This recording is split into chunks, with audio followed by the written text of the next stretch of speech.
Kaixo eta ongi etorriak saio berri batera. Gaur martxoak 19 asteartea bi elkarrizketa berri izango ditugu. Alde batetik, Adriana Urmeneta izango dugu Sortzen elkartetik datorrena. Sortzen elkarteak Nizerekin batera Euskara On kanpaina aurrera atera du eta honen inguruan hitz egitera dator. Beste alde batetik, Julian Iantzi izango dugu kirola eta turismoa batzen dituen bere proiektu berria aurkeztera datorrena. Proiektu hau Desafio Overtrails Adventure izena dauka. Baina honekin hasi baino lehen goazen betiko edukiarekin.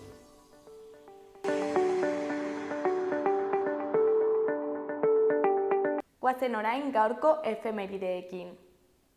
Gaurko egun batean, 1886ean ikurrina jarri zuten lehen aldiz EAJaren egoitza batetik kanpo, Bermeon. Urte batzuk geroago, 1933an, Gerda Taro argazkilaria atxilotu zuten Alemanian, Hitlerren aurkako konplot baten kide zelakoan. Egun berean, baina 1978an, Sestaoko Babcock and Wilcox enpresako 5.000 langilek lantegia okupatu zuten. Eta bukatzeko 2003 urtean Komite Internazionalistak taldeko 3 euskal brigadista Bagdaden geratu ziren, nahiz eta Iraken aurkako gerra iragarri AEBek.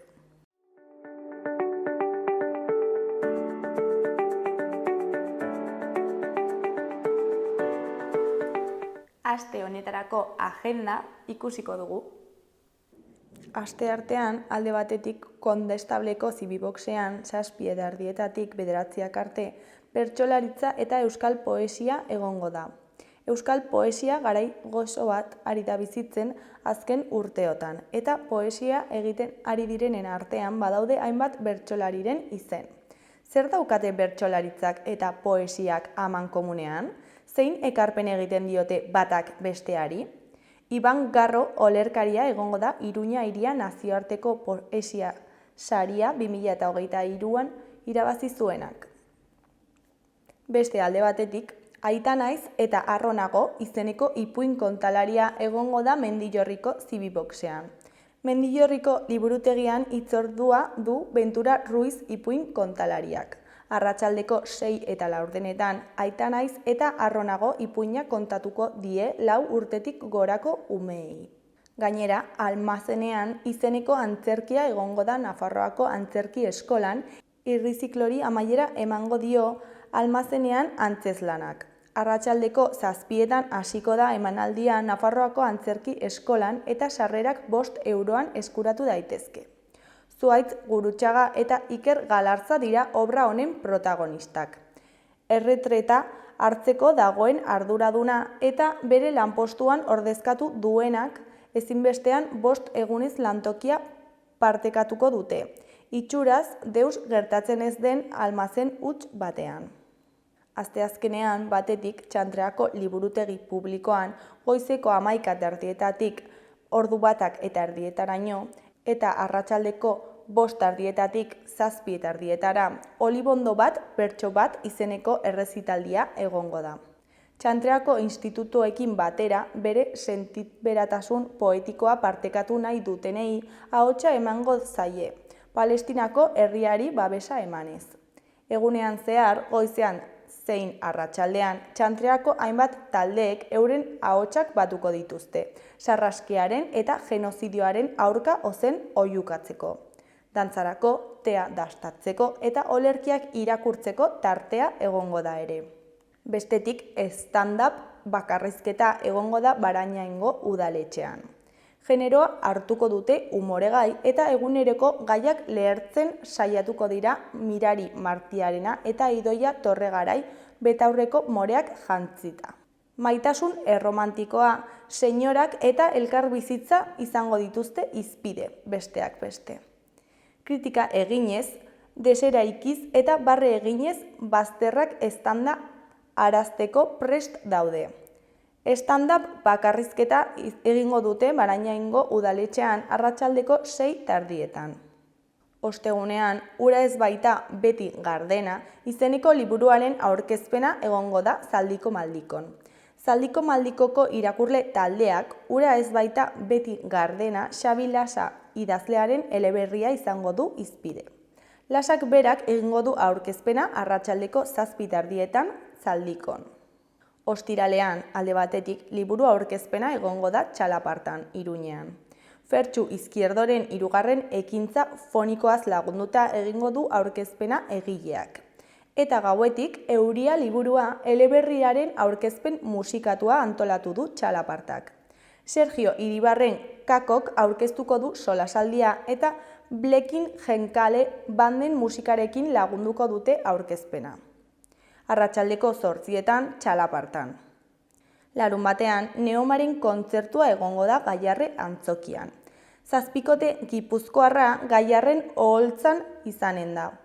Soinu organikoak teknologia berriekin nahasten dituzte, naturaltasunez.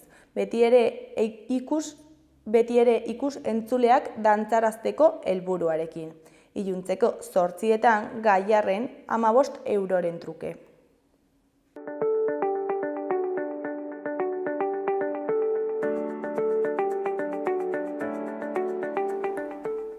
Ikus dezagun gaurko egunkarien azalek zer dioten. Diario de Noticiasen titular nagusian UPNek eta PPek estatuaren defizitari jarritako betoak 51 milioi kendu dizkie Nafarroako udalei. Senatuan kontrako botoa emateak aurrekontua superabitarekin ixtera behartzen du. Iruñeak 13 milioi gutxiago izango ditu inbertsioetarako. Argazki nagusian, Irurtzungo bizilagunak Xotako jokalari batzuekin batera. Titularrean, Xotak berdez tintatzen du Irurtzuneko herria. Bihar itzuliko da Espainiako kopara eta final laurdenetan Bartzelona izango du aurkari. Erdiko titularrean, Belosoko korridorearen proiektuak 102 zuhaitz moztea aurre ikusten du. Eskuineko berrian, PSN-erekin egindako itunek zalantzan jarri dute Espartzaren agintea. Hori koloreko berrian, Osasunako jokalari ohia den Iban Rosadoren hitzetan, Budimir 20 golera irits daiteke denboraldi honetan.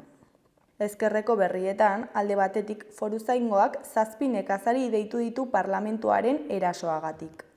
Beste alde batetik, korrikari emandako babest jendetsuak amorratu egiten du eskuina. Jarraian, urruntze agindua duen gizon batek bere 2 alabak hil ditu Almerian. Bukatzeko, topaguneak euskararen biziberritzeari helduko dio jardunaldi batean. Diario de Navarraren titular nagusian 11 nekazarik foruzaingoaren aurrean erantzun dute parlamentuko istiluengatik. Gaur deklaratuko dute komisarian eta epaitegian, eraso saiakeragatik. Argazki nagusian, Jose Javier Zabaleta ezkerrean eta Peio Etxeberria eskuinean atzo goizean Gorraizko gazteluan. Titularrean, 16. bikote txapeldun Nafarra izan nahi dute. Etxeberriak eta Zabaletak martxoaren 31an arenan izango den binakako finala nola prestatzen duten kontatu dute.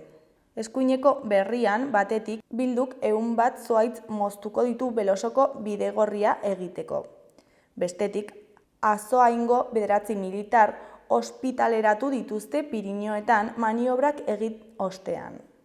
Azkenik, UPNek eta PSNek bat egin dute korrikan izandako etaren argazkiak gaitzesteko. Goiko berrietan alde batetik 30 lanpostu gehiago Altsasuko Josefina Arregin. Beste alde batetik, etorkizuneko ebauk izango dituen aldaketak. Amaitzeko, sadarrek sarreren eta bazkideen diru sarrerak indartu ditu. Gara egunkariaren titular nagusian, Israelek beste hilketa bat eragin du Al-Shifaren aurkako erasoan. Armada sionistak berriro bihurtu zuen ospitalea Guduzelai, tanke, soldadu, drone eta frankotiratzaileekin eraso eginez. Han zeuden kazetariak atxilotu zituzten. Argazki nagusian, korrika Gasteiztik pasatzen.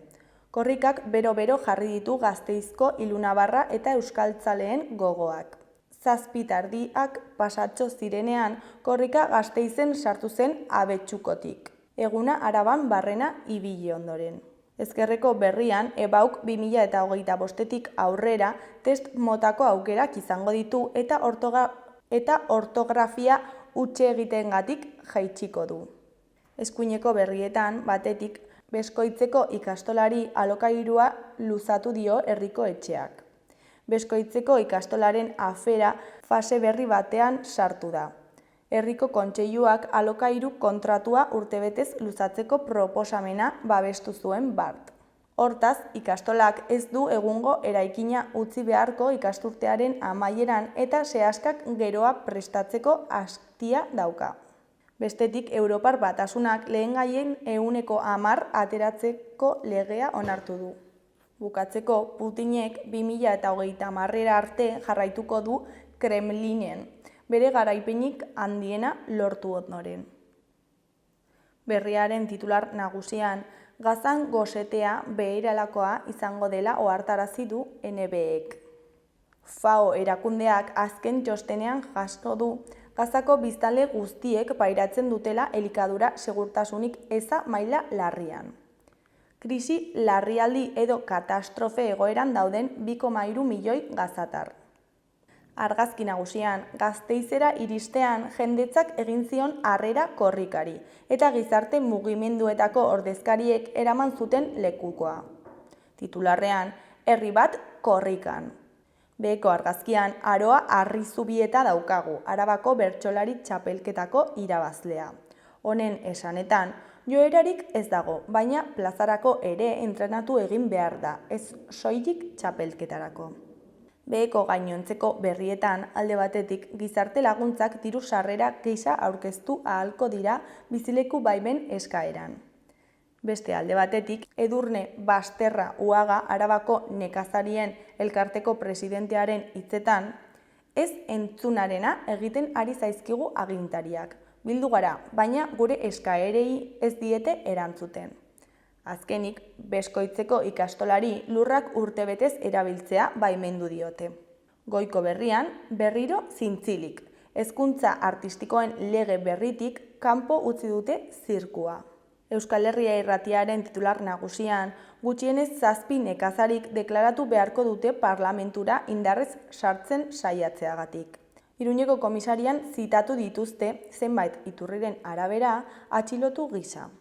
Kargu ezberdinak egozten dizkiete, guztiek lotura duten arren martxoaren 7ko gertakariekin.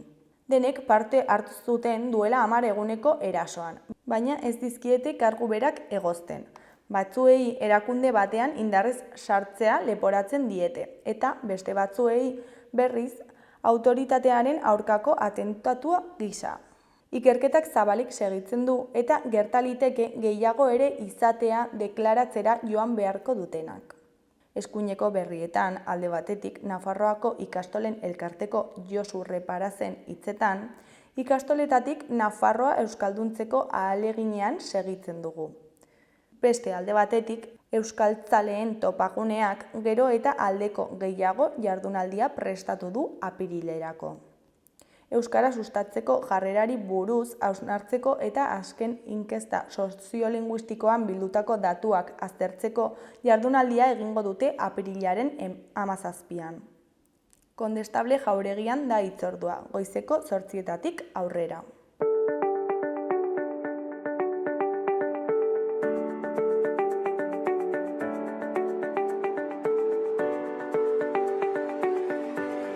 Kaixo eta ongi etorriak gaurko lehenengo elkarrizketara, oraingoan Adriana Urmenetarekin gaude, Sortzeneko komunikazio arduraduna dena. Kaixo, zer moduz? Kaixo, egunon, ondotazo. Oso ongi. Bueno, Sortzen elkartetik nizerekin batera, kanpaina bat atera duzu, ezta? Euskara on izenekoa. Hori da, bai, niz eta Sortzen elkartea burutu dugu kanpaina bat horre matrikulazio garai honetan, Euskararen aldeko deia zabaltzeko. Eta, ez dakienarentzat, azaldu dezakezu pixka bat zein den Sortzen eta nizeren zereginak edo? Bai, nize Nafarroako ereduko 71 ikastetxe publikoen zuzendaritzek osatzen dute, bai?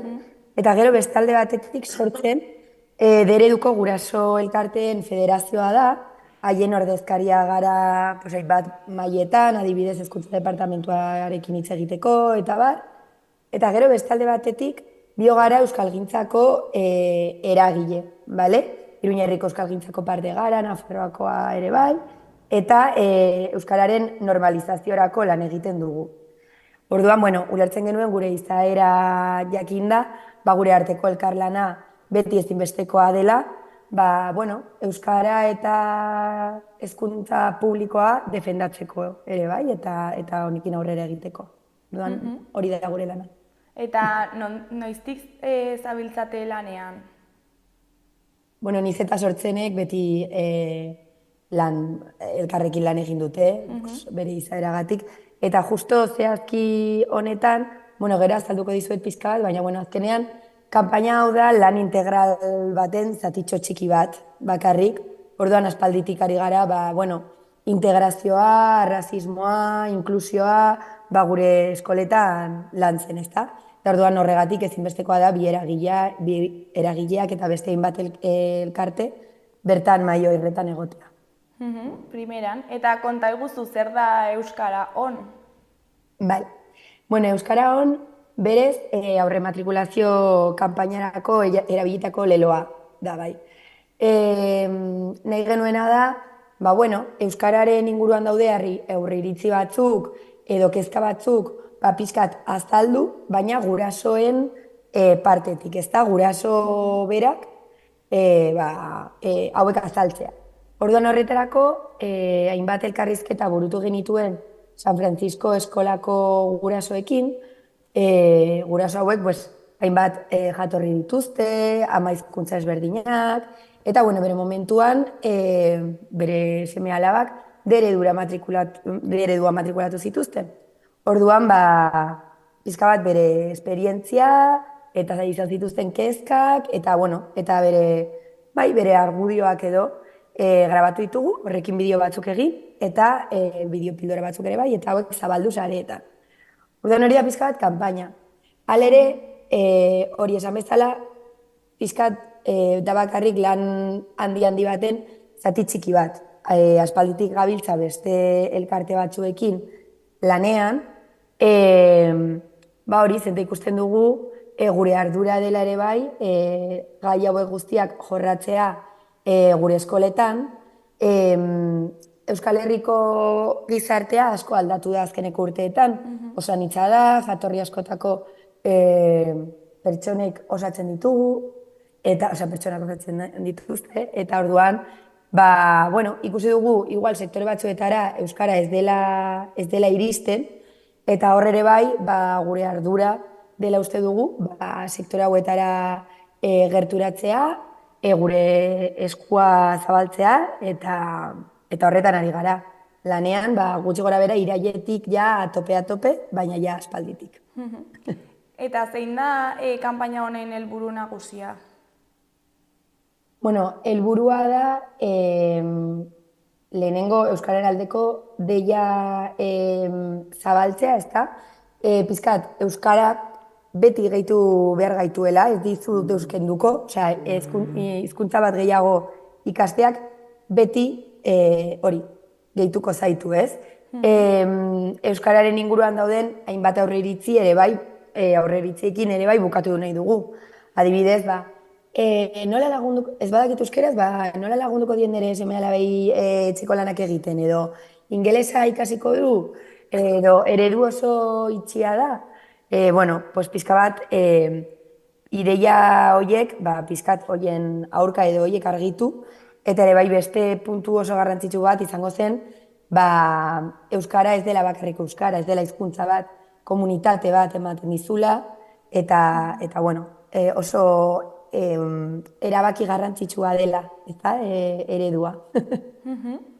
Eta nori bideratua dago, esan duzu gurasoen kezkak direla eta, baina profil konkretu bat dago?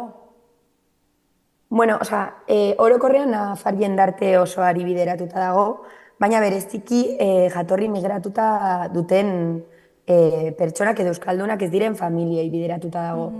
Zergatik, zenta, bueno, lan honetan ari garenetik, hasi gara ikusten, zailtasun asko adibidez, pertsona migratuek zailtasun askorekin aurkitzen direla, beste zailtasun pilo batekin, baina kasu honetan zehazki, Euskarako ereduan bere aurrak matrikulatzeko adibidez, zuzenean bideratzen dituzte A edo G eredura, edo, bueno, olakoak adibidez, ez da? Orduan horregatik, ari gara, bueno, hori pizkat informazioa zabaltzen, eta azkenean ere bai, jakin badakigu Euskarak ate pilo bat irekitzen dizkizula, ez da? Orduan txikitatik segregazio hori gertatzen baldin bada, bideratzen baldin badira familia batzuk beste alde batera, beste familia batzuk beste alde batera, txikitatik egongo da ja diskriminazioa, segregazioa eta aukera gutxiago etorkizunean. Horregatik lanean ari gara, ez bakarrik kanpaina honetan, baizik eta hori, beste elkarte batzuekin eta barne lanean ere bai. Eta nola egin duzue proiektu hau familia hauetara iristarazteko?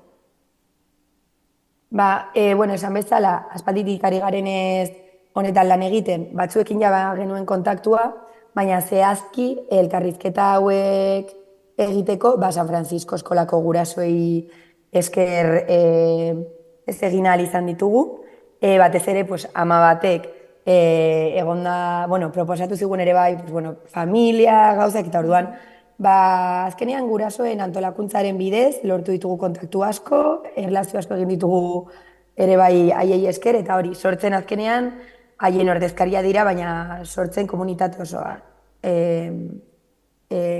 Gara, barkatu. Orduan, hola hori da, kontaktuen bidez. Eta ze harrera dauka momentuz, edo izan du orain momentuz? Nik uste dut oso ona, azkenean gurasoekin hitz egiten, beti nik uste dut erresagoa dela ez, mezua bidaltzeko. Asko partekatu da, nik uste dut ere bai aurpegiak ikustea, jende ezaguna, nik uste dut oso harrera ona izan duela, bai, pozik. Aipatu zu euskerak inklusioari mesede egiten diola, baina zuk uste duzu inklusioak euskarari mesedea egingo diola? Euskarak inklusioari edo inklusioa euskarari? Lehen aipatu zu euskarak inklusioari mesedea egingo diola, segregazio hori saiesteko, ez? Baina aldrebes? Hori da. Nik uste dut argi dago baietz. Beti, euskara izan behar da hizkuntza bat egokitua garai berrietara, irekita mundura, eta beti aniztasuna onurak ekartzen ditu. Orduan, argi dago inklusioak euskarari mesede handia egiten diola, eta hori, euskara mundu guztiarentzako hizkuntza izan behar duela, eta beti hori, ikasi behar dugula batak beste ontatik, ez da? Orduan, nik uste dut mesede handia egiten digula. Eta zer esango zenieke familiei ereduan bere seme-alabak matrikulatzen animatzeko? Lehen esan dudan bezala, euskarak beti gehituko zaitu, inoiz ez dizu kenduko deuz, aukera gehiago emango dizkizu bai orain, bai etorkizunean, konprobatuta dagoela elebiduna garen pertsonak erreztasun handiagoa ditugula beste hizkuntza batzuk ikasteko, beraz ez dituela arazorik izango beste hizkuntza batzuk ikasteko, kultura eta herri baten parte egiten zaituela euskarak, eta aukerariko berena dela, azken finean.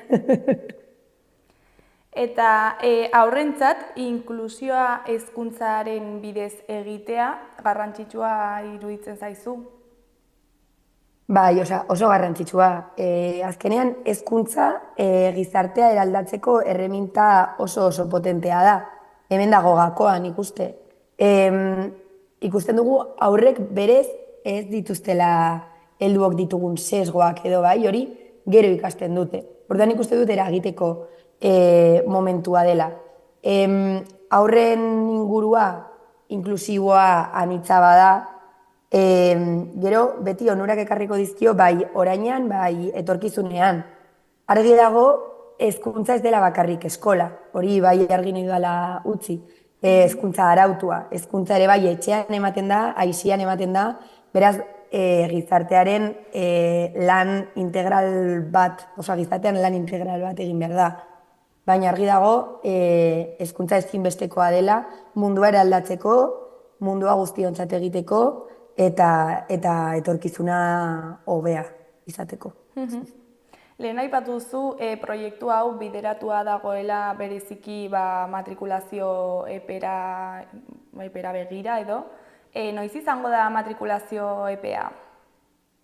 Bueno, horre matrikulazio epea atzo hasi zen, orduan 18tik 22 izan behar da.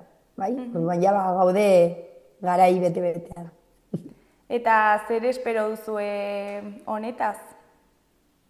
Bueno, ikusi beharko dira gero emaitzak, baina argi dago, guk espero dugula, eredu publikoa gora egitea. Eta, asko borrokatu da, euskarazko hezkuntza publiko on bat lortzeko, badugu, orduan, espero dugu hau, zaintzea, eta beti hor mantentzea, eta familiek postu hau egitea, publiko eta euskaldun baten alde. Eta, bukatzeko, ez dakit zerbait gehiago komentatu nahi duzun, zerbait esan jendeari? Ez, hori, euskara baiti gehituko zaituela, etorkizunerako ate pilo bat irekiko dituela, eta, euskaraz ikasteko, eta eskerrik asko. Adriana, mila esker zuen proiektua aurkezteagatik eta gurekin hitz egitera etortzeagatik. Oso ondo, mila esker zuri. Ondo segi, agur. Aio.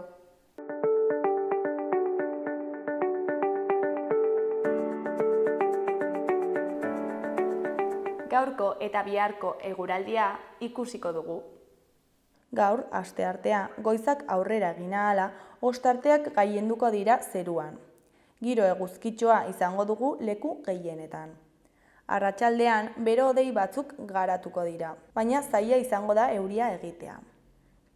Haizea aldakor eta ahul ibiliko da. Arratsaldean kostaldean eki osagaiko haizea nagusituko da. Temperaturan ez da aldaketa handirik izango eta balio altuenak 20 graduren bueltakoak izango dira. Asteazkenean ekaitz giroa nagusi. Goizean zerua hodei gutxirekin egongo da orokorrean eta hauts gandua ikusiko da. Arratsalde gau partean ordea bero hodeiak ugaritu egingo dira. Zerua tarteka hodeitsu egongo da eta zaparrada trumoitsuak botako ditu noizbehinka. Baliteke txingorra ere botatzea. Barnealdean hego ekialdeko haizea harro ibiliko da, aldiz kostaldean mendebaldera egingo du. Temperaturan aldaketa handirik ez da egongo.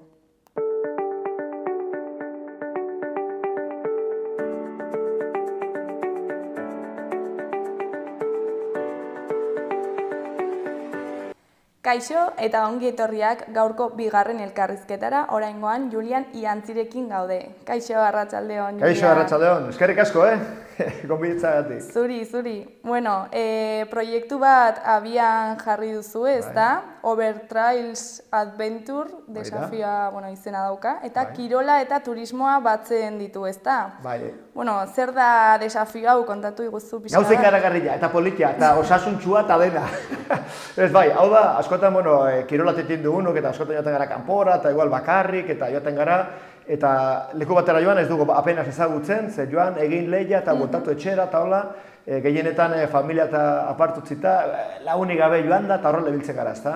Eta orduan, nik ere pentsatzen dut, kirola dela oso osasungarria, eta izaten aldela, kirola baino gehiago ere, leku batera joan, eta ja bidena bar ezagutzeko ingurua, eta zonaldea, lagunekin, familiekin eta ikeko txangoa proposa, eta bar, eta horrekin bueltaka, gaina Argentinatik eta karri genuen lagun bat, eta ezagutu zuenean Nafarroa, esan zuen, patagoniar bat, Osea, urare da ikaragarri politia, zer da, baina, zean niztasuna, ez? La diversidad, berak esaten zuen, berdea, horita, mendila, basamortua, kultura, hizkuntza, baina dena diferente, baina guztiak altzareten aparrak, eta bai, bakoitza bere modura, baina bai, joder, baina baldakizu zerreko zuten hemen, eta segurazki ez. Orduan, hortikan abiatuta, pentsatu genuen, bueno, pues, antolatu alda, antolatzen alditugu, ekitaldiak turistiko deportiboak. Nun, kirola aitzakia den leku batera joateko, lasterketa bat eta martxa bat oinez ditiko modun, mundu guztiak parte hartzeko. Eta orduan, kirola da aitzakia zonalde batera joateko, kasu honetan 6 zonalde, ze Nafarroan 6 ekitaldi antolatu behar ditugu, eta ja bidena bar, jaketa hortzen zauden, aprobetxatu bidaia, zonaldea ondo ezagutzeko. Orduan, zonaldeko jendik badu misio bat, eta da maitementzia jendia, bere eskaintza turistiko eta produktibokin. Eta orduan dira 6 leku, 6 zonalde, 6 evento, eta 6 aukera zonaldeak ondo ezagutzeko. Turismo, produkto, dena, historia, eta bar, eta bar. Eta oso labur bilduta, hoixen da desafio Overgrace Adventure. Eta noiz hasi gineten proiektu honi bueltak ematen? Mira, lagun hau Walter Torres, gaina konkisekin lotura badu, zen berak antolatzen du el konki Sánchez Eskelen. Aurten nola antolatu duten, bera bili da hortan, ez? Eta berak antolatzen zituenan tetras, dia kirol probak, baina abenturazko probak, filosofia pixkat desberdina. Eta horren ekarri genunat, ezagutu zuen hau dena, berak aipatutakoa, ostras, hemen zerbait antolatu behar dugu, eta orduan hasi ginen ja bueltak ematen. Pues ja igual 2 urte. Urte terdi 2 urte ja, buruan ja hau dena martxan jarrita, ez? Eta bueltak eman nola egin ez dakiz zer baki zer, eta bueno, ordu asko daude atzian, pixkat forma eman arte. Eta jarrein forma eman geniolikan, 1000 buelta eman eta gero, orduan hasi ginen ja ezagutzara ematen, Nafar gobernuan, turismo sailan, bareak ere oso pozik eta ikusi zuten, zeinen gauza politika, hau behar genuen gaina Nafarroan, eta, olako zera bat eskatu ziguten egiteko, ingenun, ja paperian ja proiektua, adibide praktiko bat, fiturera eraman gintuzten, han ere ezagutzera eman genuen, fitur saria ere eman ziguten, eta, orduan ez da tuntakeri bat, ez da, proiektu sendoa eta adar asko dituena. Orduan hori da gure lana ezagutzara eman eta jendik ulertzia zer den desafioa. Ze karrera bada, baina ez da bakarrikan karrera. Martxa popularra bada, baina ez da bakarrikan martxa. Turismoa bada, baina ez da bakarrikan turismoa da, nasketa bat, ez da? Baina ondo pentsatuta eta ondo engrasauta, nola baita esateko. Eta, helburu nagusia, aipatu dugu ez, kirola eta turismoa batzea, baina beste helbururik badut proiektua. Azkenen da jendia ondo pasaraztea. Ondo pasazterea. Azkenean gu naparra gara, baina askotan atzerritarrak izaten gara gure herrialdean. Ta ni naparra izaki, nik edun ezagutzen La Fuga Azkaba historia. Edo Las Golondrinas, ez nituen ezagutzen. Gero guretzat, ni Portzirian bizi naiz, guretzat herri bera hasten da Iruñetik pasata. Eta bekaldeko uste dute bastan dela Iruña pasata, etxikieto, ni Portziritarra naiz. Eta dago Ultzama eta beste leku batzuk ere bai, ezta? Orduan, askotan joaten gara mundura eta atzerritarrak izaten gara gure herrialdean. Orduan, nahi diguna da, zonalde guzti horiek juntatu nolabait, ezagutzara eman, eta da Naparrekin dako zera bat Naparrentzat, baina Naparretik kanpura ere begira. Orduan, estadu mailan ere badakite ja, ziko dire montatzen, eta gero Europara begira ere bagabiltza. Orduan, hau da proiektu bat martxan jarri dana, poliki, lasai, eta joanen da poliki sendotzen eta handitzen ere bai. Orduan, helburua hori da, turismoa eta kirola eskutik, gure Nafarroko aniztasuna ezagutzara eman, jendek ikus dezan, Nafarro badala, baina Nafartarra nolabait sentitzeko era desberdinak, nio guztiko gara Naparrak, eta garrantzitsuna. Taldean, familia, kuadrillak, lankideak, bikoteak edo taldean, ondo pasaraztea jendia. Eta hortarako 6 ekitaldi daude, 6 zonalde Nafarroan, ikaragarriak, oso politak, oso desberdinak, baina ziur naiz, bertako jendeak eta maite minduko itxula. Ziur naiz gaina. Goia, maite mintuta gaude.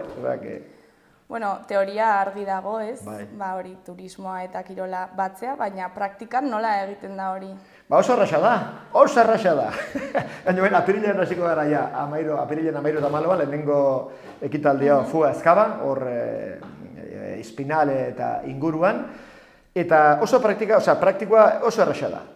Ez eta, bueno, kontzeptua gauza asko dira eta batzuk pixkat nahaztuta da biltzen, ez? Baina, da, igandean izango da, goizian izango dira bi proiek. Alde batik, lasterketa bat, 22-24 kilometrokoa, lasterketa ofiziala, izango dira 6, desberdinak, independientiak, baina gero 6ekin ingo du desafio lehiaketa. Da, ligila bezalako bat, ez? Vale. Eta ofiziala, epailekin, Nafarroko Atletismo Federazioa eta gurekin dago, bueno, ofiziala. Orduan, lasterketa hori iten alda, gantxukin, hau da, lehiatzen, edo lehiatzeko intentzioarekin irabazteko eta bar, edo bestela, egin 22-24 kilometro lasai. Korrika, baina estutu gabe. Eta iten alda, edo bakarrik, edo binaka, edo irunaka, edo launaka. Guk bilatzen diguna da, taldean, itea zera bat gustora. Eta beraien artean, rollo ona, edo lehia, edo, bueno, baina da, banaka, binaka, irunaka eta launaka. Ordon, batzuk irabaztea eta beste batzuk ondo pasatzea. Gure helburua ondo pasatzea. Vale. Ordon, batzuk dute, baina ez nago forman. Hortarako montatu dugu, martxa popularra. Oinez dituko modun. 12-14 kilometro, oinez. Eta hortan ere, taldeak, lagunak, igandero ibiltzea deitzen direnak, trekking egiten duztenak, martxa nordika egiten duztenak, martxa regulada, da oinez, 12-14 kilometro. Azkenin, bi proiekin, guk nahi diguna da, bilobak, gurasok eta atxona eta moinak elkarrekin zehozer egitea. Gauza osasungarria da, kirola, eta ordon igande goizori guztiok konpartitzea. Familia, kuadrilla, edo manaka, ez zait importa.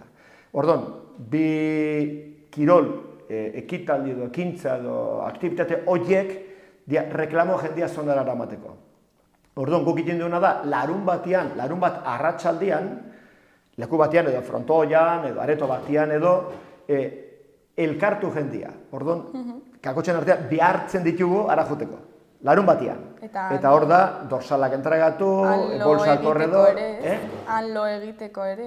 Hoi da, dorsalak, bolsa korredor, txarla teknika, txarla historikoa, ezagutzara eman zer nela fuga ezkaba, zeren golondrinas, la trilogia albaztan, naiz eta gero, adibidez, Elizondon, trilogia albaztan, baina agoteak eta ezagutzara emango ditugu, bozate, eta Elizondonen berren inen dugu arizkunen. Osa, beti, desarrollo rural zentona, herri txikitan. Eta gero, ekitaldi bat, eta gero, adibidez, ekitaldi hori egin eta gero, adibidez, hor Espinalen antolatu dute, abertako koruak, 3 abesti, holako exhibizioetiki bat, eta gero, trikipoteo, denbora egiteko, afaltzara juteko. Osa, hor, zonalde bakoitzek antolatuko du nahi duen bezala. Baina, guk egiten duena da, igandean, bi kirol proboiek, larun batean, elkartu jendia, behar duta, larun bat zaldea, ara juteko, eta ordon jaketa handauden, guzaten dugu, ez joan atxaldean, joan goizian edo joan ostiralean.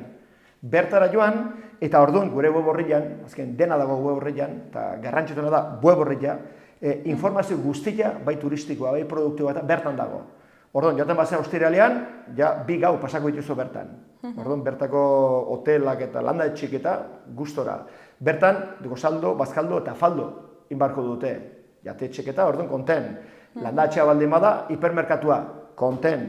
Eta gero, hemen museo bat bizitatzeko aukera, ibilaldi bat iteko aukera, gazta produkzioa ikusteko aukera, nahiz zarakit. Orduan, turistikoa dana ezagutzeko aukera, turistiko eta produktiboa. Orduan, larun bat goiza, atxalde bitarte, eta ostilatik hasita, daukate turismoa iteko aukera hori.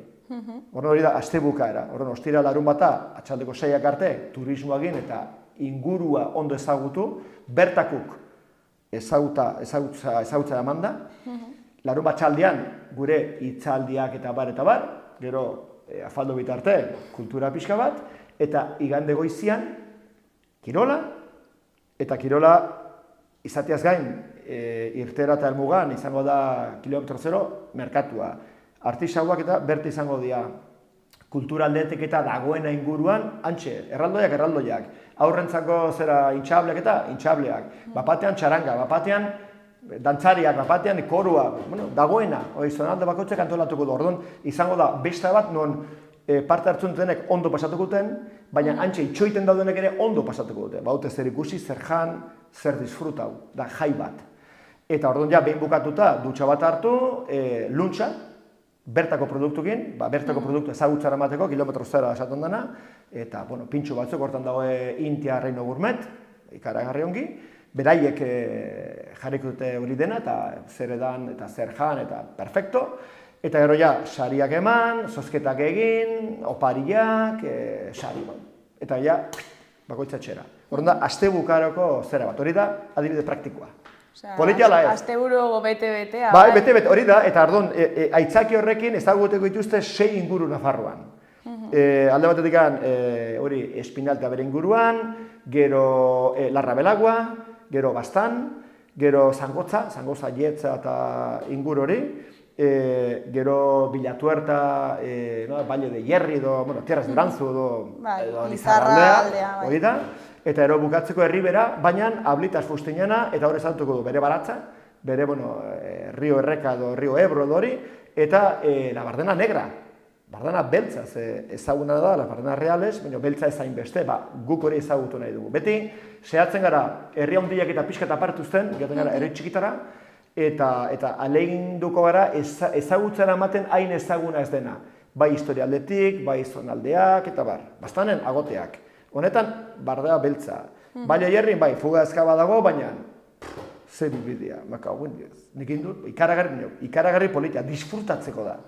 Dira, zeiak, oso difentiak, zeiak oso atseginak egiteko, nabaitu esateko. Eta bertako udalekin elkarlanean ari zarete? Udalak, teknikoak, mankomunitateak, ente komarkalak, Nafar gobernua, turismo saila. Karo, honetan, guk kanpotarra gara, Carlos Itxasurrekoa, eta guk hau dena martxan jarri dugu, Walter Torresekin batera, argentinarra, bera argentinan dago, eta Carlos eta bio gaude honekin, baina gu gara nolabait ideia hau izan dugunok, baina protagonismo osoa da beraiena zona. Osea, guk ez dugu esan nahi inbasore batzuk, ez. Guk daukagu zera bat eskaintzeko, ez bera, zonalde ezagutzera emateko, eta beti sostenible hitza buruan eukita. Zentzu guztietan, 1000 pertsona hartzeko kapaz badia, guk ez ditu gara emango 1500. Ez, 1000 izango dira. Gero daukate urte osoa, Top Rutas aplikazioarekin, eta urte osoa juteko ere, aste bukaeretan. Guk urtean behin hartuko dugu, desafio probak eta egiteko eta gero daukate urte osoa. Guk ezagutzera eman nahi dugu, enbaixadoreak sortu nolabait, gero boka-boka hori sortuko da, eta orduan jungo da jendea poliki. Beti sostenible hitzarekin. Beraz, urtero egiteko zerbait? Bai, hau da lehendabizik urtea, gu gaudena martxan jarriko dugu, ez da raxa, baina, caminante no hay camino, se hace camino al andar, ez da? Hoixen, guk hau dena martxan jarriko dugu.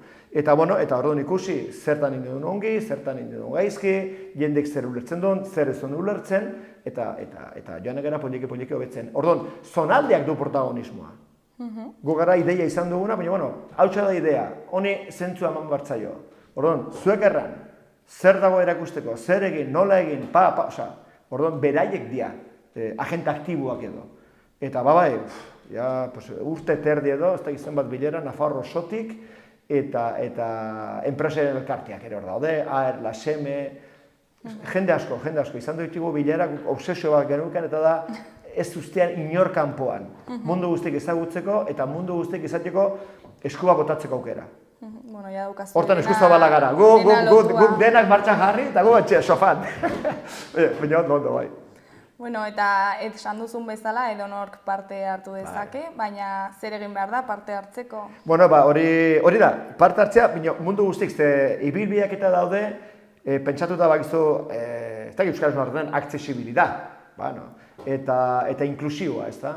Hor badire batzuk, diversia funtzional delakoa dutenak, eta horietan pentsatuta, hor, Dani de Miruak eta inditu ibilbideak, eta hor daukagu beste pertsona bat, Abel, honek parte hartzen du Monte Solidariosekin, da elkarte bat, nun jendea eta mendira eramaten duten, jente elbarria, edo itxuak, eta eramaten dituzte, ez? Orduan, guk nahi duguna da sila, aulki bat, jolet aulkila, da sila jolet berezi bat, espazara kapaz ibiltzeko, sila horiekin eramaten da jendea, eta ondo, orduan, aulki horiek ere, inbarko dute ibilbidea. Orduan, ibilbidea ez da izanen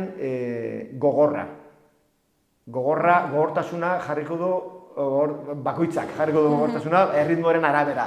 Orduan hori da, ibilbideak eta dira, aksesibleak eta egiteko modun, eta guk nahi duguna da mundu guzti parte hartzia. Forman dagoena eta forman ez dagoena. Mundu guztik, aurrak eta helduak eta denetarik.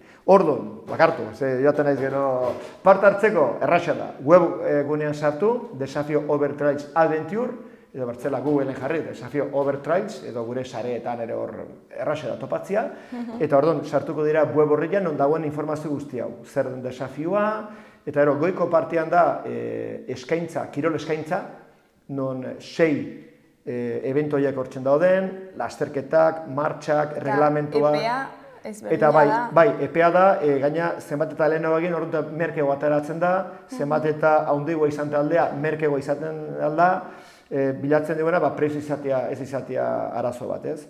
Orduan, lehenengoa da, apirilaren 13-14, da dira lasterketa eta martxa eta anairutek bilateko aukera.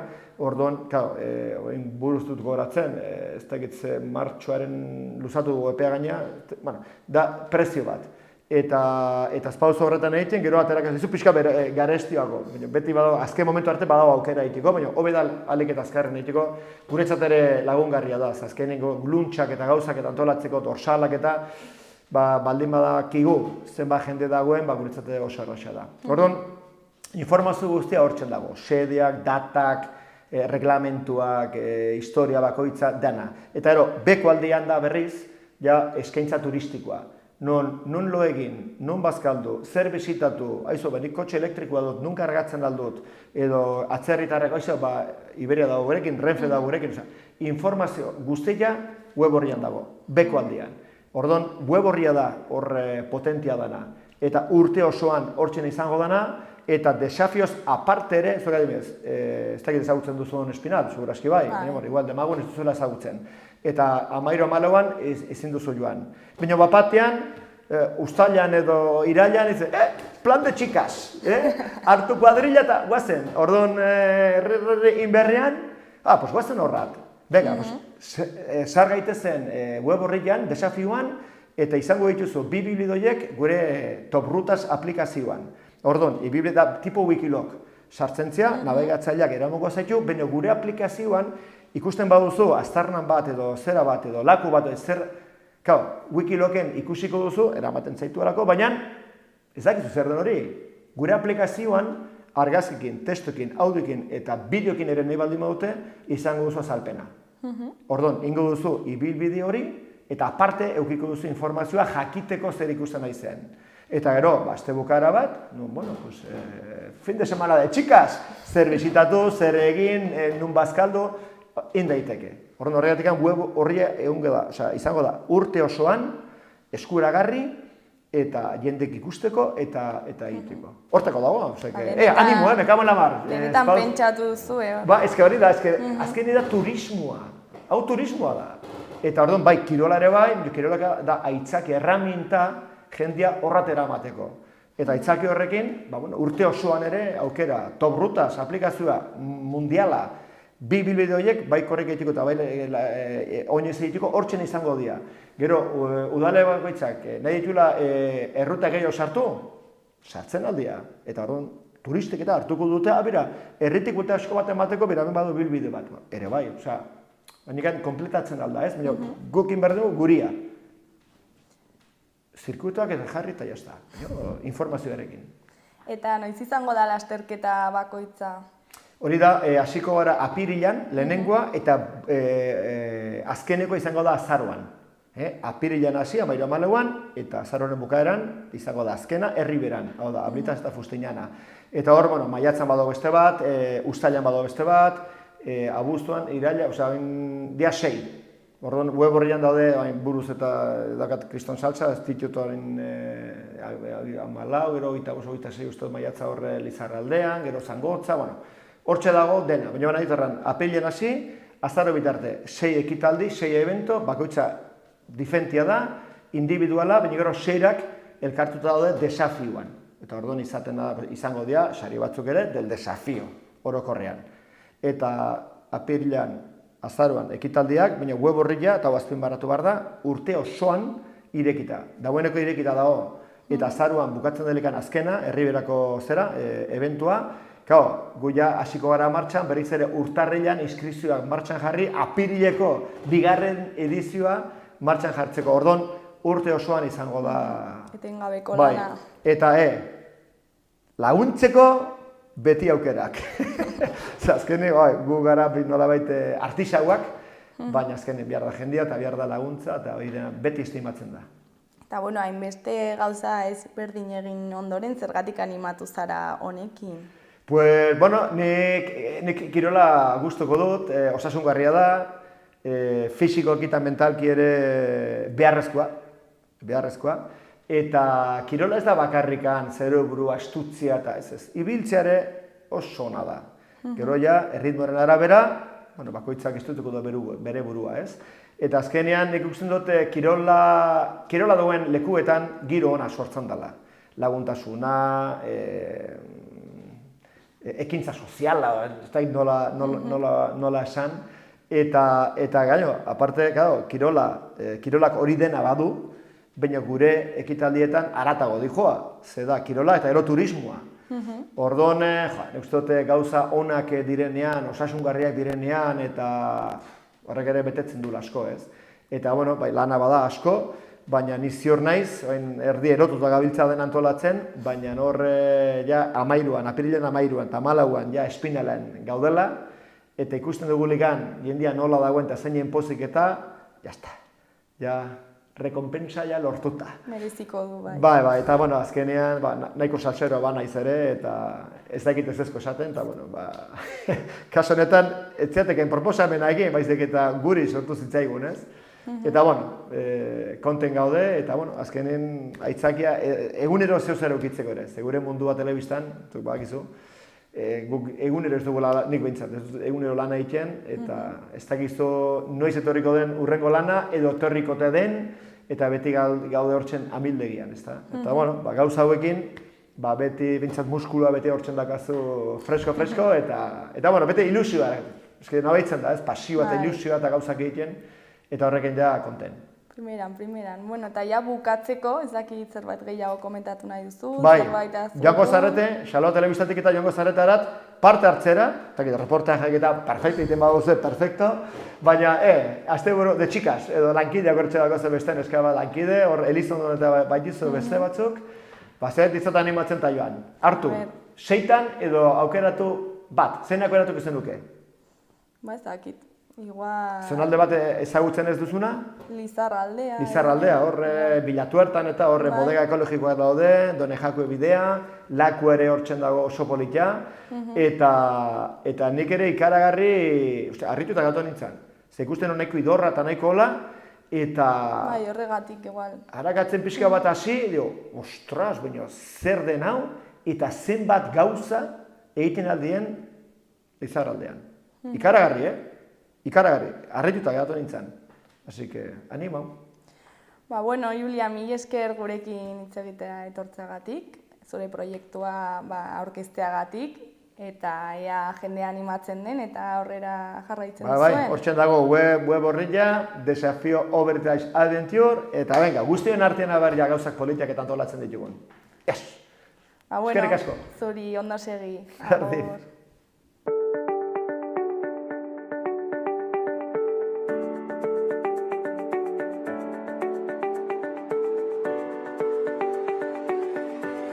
Gaurkoz, hau izan da dena, bihar itzuliko gara eduki eta elkarrizketa berriekin.